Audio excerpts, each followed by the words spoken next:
The Arabs used to use the word rizq to describe the bird putting the food in the mouth of its child. That's how they describe rizq, meaning that which helps the child survive, which provides and nourishes the child. And from it, it started getting used for anything that you place within you, meaning the thing that you store, because the child is storing it in its belly.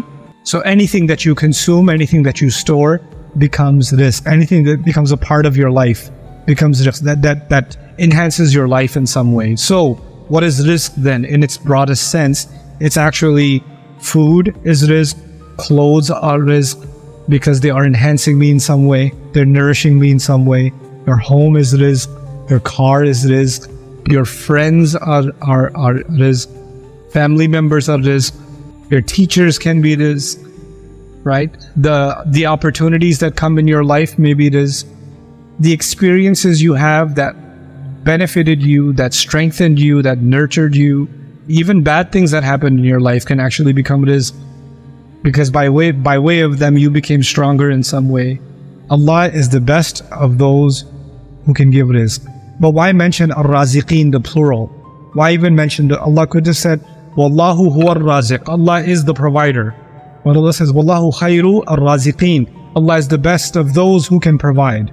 Why even mention others who can provide? There's a necessary call to comparison in this ayah. I start thinking my employer provides. I start thinking my parents provide. I start thinking my culture provides. My culture provides protection. My family provides dignity. My job provides money. My society provides this. My government provides that. We start thinking provision comes from different places. And the more you think of these, then you start making, you want to make sure you don't hurt any sources of income, right? So if you're, for example, let me give you a social media example because we can relate to that easily. If your money comes from your social media following and you're monetizing your content or whatever, then you know who your raziq is in your head? Your followers are your raziq. Okay, the ad revenue is your raziq. So now you're going to make sure you don't mess with anything that can hurt your following, right? So you'll make sure not to offend your following in any way, because it will directly impact your rizq. If your job provides your paycheck, you will make sure you will do nothing to put your job in danger, because your job is, in your mind, your raziq. So when you identify a raziq, then you don't mess with it. You make sure, and if anybody's coming close to it, you say, hey, no, don't touch that. Don't touch that. Like, for example, if your job is you're a techie, right? You're a contractor and you're a coder or whatever, and you have your laptop and you work on your laptop. When your kids come close to your laptop with a bottle of chocolate milk, in that moment, that's not your child. That is public enemy number one.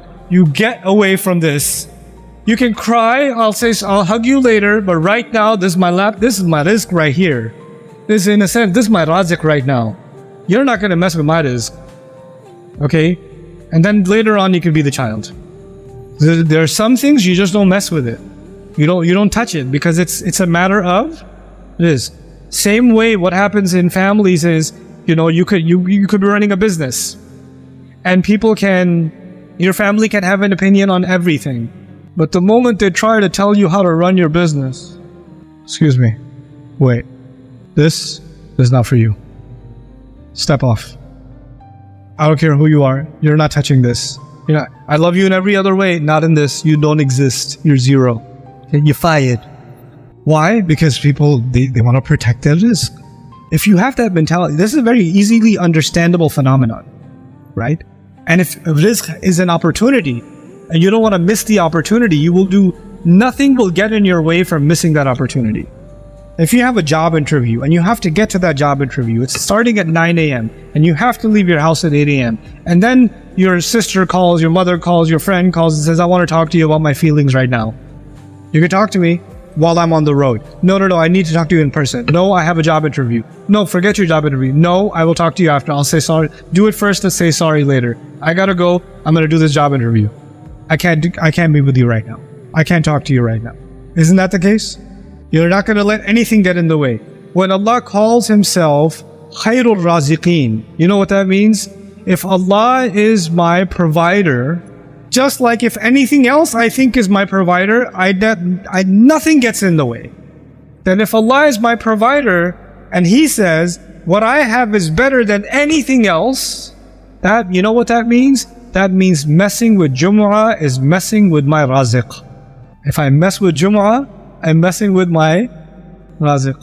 And if I'm messing with the dhikr of Allah, I'm messing with my Rizq.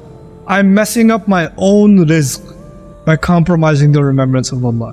What a way to end the surah. Wallahu khairul raziqeen.